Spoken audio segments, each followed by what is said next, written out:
So, you know what's scary? A country of 5 million people in the Arctic Circle just knocked Brazil out of the World Cup, then damn near did the same to England, and yet, football may be their worst sport. I mean, they've got one of the world's best tennis players, one of the best golfers, one of the best rally drivers, not to mention the greatest chess player of all time. They're dominating handball, triathlon, hurdles, rowing, wrestling, sailing, weightlifting. They've even started beating the Kenyans at long-distance running and taking gold medals in beach volleyball. I didn't even know there were beaches in Norway.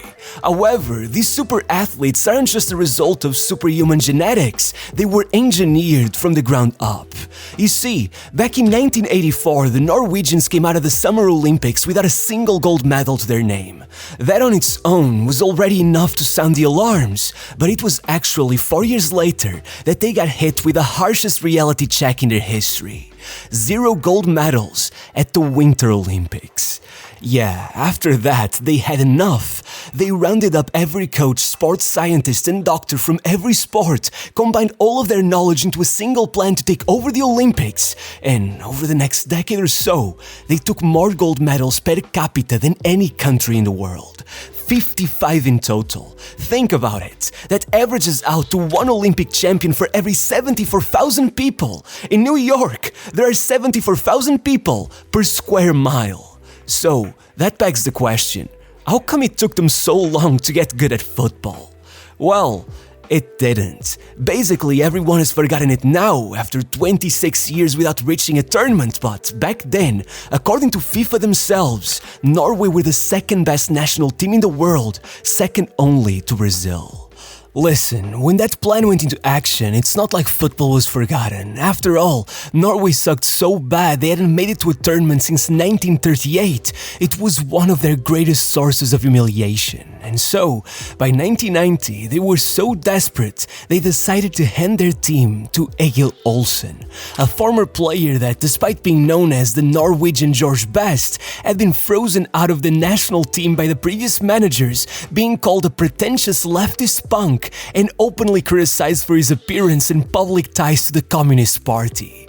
However, that's what made him perfect. Norway was in need of a revolution, and Olsen was nothing like the dinosaurs who came before him. A pioneer of video analysis, Olsen shocked the country by openly declaring that their players simply did not have the ability to beat the other teams.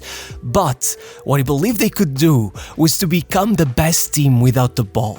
In other words, he believed his team thrived in chaos, so not only were their forwards instructed to basically never stop running in order to overwhelm the opposition's defense, but he focused so heavily on generating as many aerial duels as possible that, in order to exploit their physical superiority to the extreme, he literally played Jostein Flo, a 6'4" striker, on the wing. Yeah, it wasn't pretty, and it certainly was not by the book, but in his first match against the Cameroon that had just reached the World Cup quarterfinals, Norway won 6-1. And soon, though they'd still not make it to the Euros, they had done enough damage within their group that World Cup finalist Italy didn't qualify either.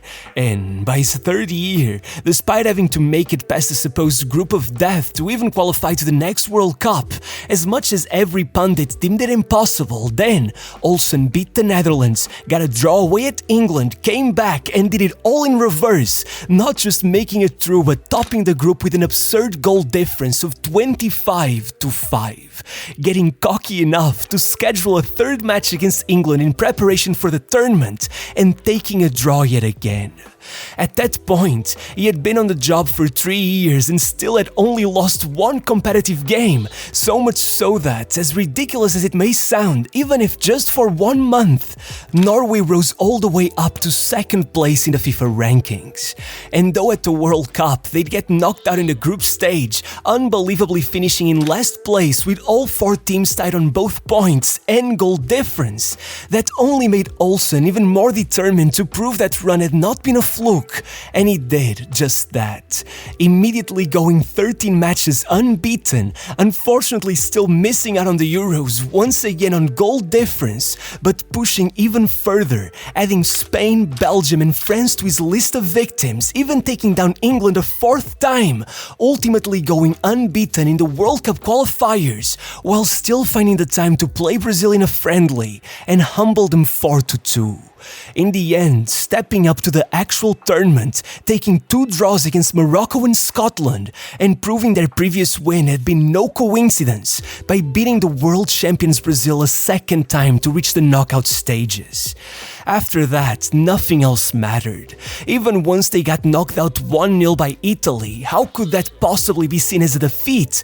Olsen had made Norwegian football unrecognizable. Suddenly, only one domestic player remained in the team's starting 11. They had players at United, Leeds, Liverpool, Tottenham, Chelsea. They had officially gone international. However, right after the tournament, Olsen left. And though with his assistant Nils Johan Semb replacing him, most assumed they'd be fine, especially with the rise of even more top players like Stefan Iversen, John Carew and Risa, it wasn't quite like that. It did get them into the Euros, something which technically not even Olsen had achieved, but though he did open the tournament with a win against Spain, then maybe the added pressure from that win got into his head, because inexplicably, Semb selected an ultra-defensive lineup for the second match against Yugoslavia, and even after conceding 6 minutes in, not only did he opt against looking for the equalizer, keeping the same system and settling for the narrow 1-0 loss, believing that even a draw in the final game versus Slovenia would most likely be enough to get them through. But in that next game, he once again had such an absurdly cautious approach that with Yugoslavia leading against Spain, he pretty much settled for the goalless draw, because indeed, even if Spain tied the other game, they'd qualify regardless. However, once their match ended and they sat and waited for a few more minutes so that Yugoslavia's win could be confirmed, instead, they received the news that Spain had scored twice in injury time, knocking them out, and getting Semb to collapse in the middle of the pitch, forever becoming the symbol of Norway's downfall, which would not be pretty. So, to start things off on a horrible note, Norway opened the next World Cup qualifiers with 8 matches without a win, killing any chances they had almost immediately, and the next year, Semb was already resigning after they were unlucky enough to get drawn into a playoff against Spain, being demolished 5-1, even though they had only missed out on automatic promotion by a single point. To which, the federation brought in good old reliable Åge Hareide, who had already won league titles in both Norway, Sweden and Denmark, but though he opened with 6 straight wins, leading the papers to dub this the new Norway, then he slowly began dropping points, eventually also losing the playoffs, and it just snowballed from there. By 2007, despite being drawn into the easiest possible qualification group, they choked on the final day, missing the Euros by a single point, and in 2008, they literally did not win a game all year. Even Montenegro, ranked 175th, beat them 3-1, and so, as Hareide gave up on the job as well, the debate started. Some blamed it on the advances of sports science, claiming that with stamina and strength becoming standard for every footballer, Norway had lost the only edge they had. Others claimed it was all because they had fallen for the mistake of trying to play a more modern brand of football that did not suit them, or maybe it was because the financial gap between their league and the top 5 had become so large they could not compete, or simply because the talent had just dried up. So they tried building more public pitches all over the country, started allowing teams in harsher climates to play in synthetic turf, but above all, they replicated a lot of the measures applied by the Olympic Committee in the 90s, pushing back on early talent selection and forbidding scorekeeping amongst the youngest age groups in order to ease the competitive pressure and open up space for late bloomers. They were doing anything to try to squeeze every drop of talent from future generations. However, in the meantime, there was one other thing they couldn't resist doing. They brought Olsen back.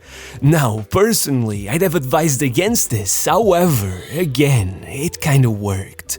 Olsen beat Germany 1-0 on his first match, closed out what remained of the World Cup qualifiers with only one defeat, missing the playoffs by an inch, and then kept enough momentum going into the Euro qualifiers that after beating Portugal, he had taken Norway from 59th to 11th in the rankings, all in the space of 2 years.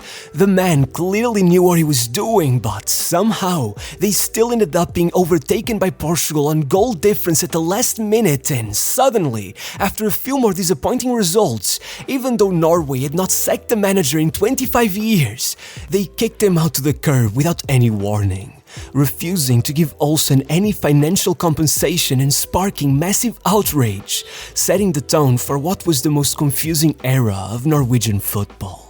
You see, while all of this happened, you had players from the 90s generation finally taking steps towards management, Solskjaer taking over Molde, Solbakken managing Wolves, all while their under-21s took a bronze medal at the Euros and Martin Odegaard's name began making the rounds as maybe their greatest ever wonder kid. Not to mention that the sons of Erik Thorstvedt, Joran Sorloth and Alf Inge Haaland were taking their first steps as well, all demonstrating what seemed like a new breed of Norwegian football, still very physical, but now much more technically advanced in great part thanks to all the new infrastructure made available to them as kids. In fact, in 2013, the Federation even created what they called the National Team School, a network of academies designed to find potential national team level players from the ages of 12 and offer them any assistance they may need regardless of where they were born. Yet, it was also around this time that they became so desperate that they had a 15-year-old Odegaard playing European qualifiers, as their new manager Per-Mathias Ogmo went through 69 different players without finding his best 11, losing yet another playoff and resigning alongside the federation's own president after he was caught in a corruption scandal. It was rock bottom. By 2017, Norway were ranked 88th in the world, as even San Marino managed to score against them after 15 years without doing so. However, as dire as the situation seemed, at club level you could see the first signs of a revival. You see, no club committed to this revolution as much as Bodo Glimt. Up in the Arctic Circle, though they were relegated in 2016, then they rebuilt around local talent, developed their academy and went all in on a Bielsa-inspired murderball philosophy. And by 2020, as they took their first of 4 consecutive league titles, it all started coming together. Suddenly, just as Odegaard began flourishing into the player he is today, even getting handed the captain's armband, not only could Norway rely on a core of players from Bodo, such as Jens Petter Hoga and Patrick Berg, but at the same time, the infamous descendants of the 90s generation began exploding, with Haaland going absolutely nuclear, Sorloth balling out in Turkey and Thorstvedt becoming a regular at Genk. Yet, even if that first prototype of an actual new Norway wasn't ready to get them into the 2021 Euros, then Ståle Solbakken, who had played 34 matches under the guidance of Egil Olsen himself, was now made the new national team manager. And though under his guidance they'd still narrowly missed the 2022 World Cup, following an injury crisis that left them without Haaland, Sander Berge and Christopher Ayer in the decisive moments of the qualifying campaign, eventually even doubling down on the disappointment in 2023, ensuring that at least 26 years would go by before Norway made it back into an international tournament. Well, then, the first batch of players from the national team school started popping up, with Oscar Bobb and Bobb and Nusa forcing themselves onto the national team bench and Sheldrup starting to make waves. So, by 2025, for the first time, Norwegian players had accumulated more game time in the top 5 leagues than they had in 1998. To put it simply, the time had finally come. In qualification for the 2026 World Cup, Norway did not just make it, they scored 37 goals in 8 games, 10 more than any other team in Europe, as Haaland matched Lewandowski's all-time record with 16 goals of his own, and Odegaard topped the assist charts with 7. Meaning that, once they arrived at the actual tournament, they were not there just to take part, they were there to take over. First came Iraq, and as awkward as the start may have been, of course, Haaland instantly responded by becoming the first ever Norwegian to score a brace at a World Cup and setting them on their way to a 4-1 win. Then, against Senegal, he ran it back with another brace to defeat the People's Champions, confirming their place in the knockouts early enough that they were able to rest most of the team against France, gladly exchanging that defeat for the added fitness, which proved essential against the Ivory Coast, as it wouldn't be until the 84th minute that they'd be able to break that stalemate. And just like that, they were in the last 16 about to face Brazil. And there could be no better chance to prove that they were worthy followers of the 90s generation than that. Norway were the only team to have never lost against the 5-time world champions. 2 wins, 2 draws, no defeats. This was their legacy-defining game, and so, of course, though Haaland's performance cannot be understated, 11 minutes from the end, Haaland showed up with yet another brace, making it 7 goals in 4 matches. And a few days later, after taking the lead against England, you could very much argue they were the best team for 90 minutes, and even if in extra time Bellingham would stop them from going into the semi-finals, what mattered is that Norway was finally back, and though they'll never forget what they went through, though they will never forget what it felt like to watch their manager fall to his knees 26 years ago, I must say, the year 2000 was a great year for Norway, because it was the year that Erling Haaland was born.